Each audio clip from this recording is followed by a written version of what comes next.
હોળિકા દહનની પૂર્ણ કથા ગુજરાતીમાં પ્રાચીન સમયની વાત છે. દૈત્યરાજ હિરણાકશ્યપ બહુ બળવાન અને અહંકારી હતો. તેણે કઠોર તપસ્યા કરીને ભગવાન બ્રહ્મા પાસેથી વરદાન મેળવ્યું કે તે દિવસમાં ન મરે, ન રાતે મરે, ન ઘરમાં, ન બહાર, ન કોઈ શસ્ત્રથી, ન માનવથી, ન પશુથી. આ વરદાન મળ્યા પછી હિરણાકશ્યપનો અહંકાર વધી ગયો. તેણે પોતાને ભગવાન માનવા લાગ્યો અને સમગ્ર રાજ્યમાં યાજ્ઞા આપી કે હવે વિષ્ણુની પૂજા બંધ કરી ફક્ત તેની જ પૂજા કરવી.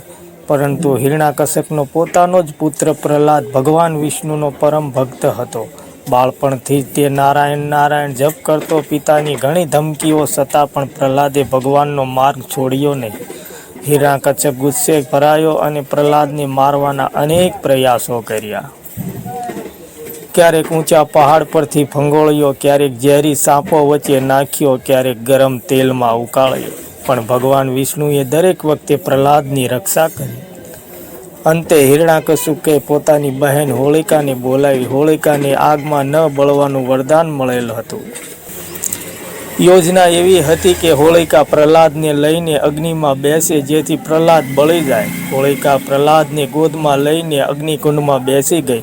પરંતુ પ્રહલાદ મનથી ભગવાન વિષ્ણુનું સ્મરણ કરતો રહ્યો. ચમત્કાર થયો. ભગવાનની કૃપાથી પ્રહલાદ બચી ગયો અને હોળિકા પોતે અગ્નિમાં ભસ્મ થઈ ગઈ. આ રીતે અહંકાર અને ધર્મનો નાશ થયો અને ભક્તિની જીત થઈ.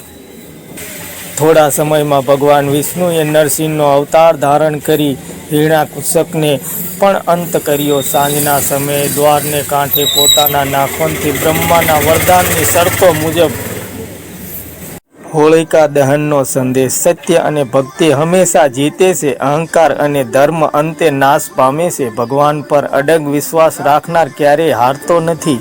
આથી દર વર્ષે ફાગુણ માસની પૂર્ણિમાએ હોળિકા દહન કરીને લોકો દુષ્ટતા, અહંકાર અને નકારાત્મક શક્તિનો ત્યાગ કરી નવી શરૂઆત કરે છે.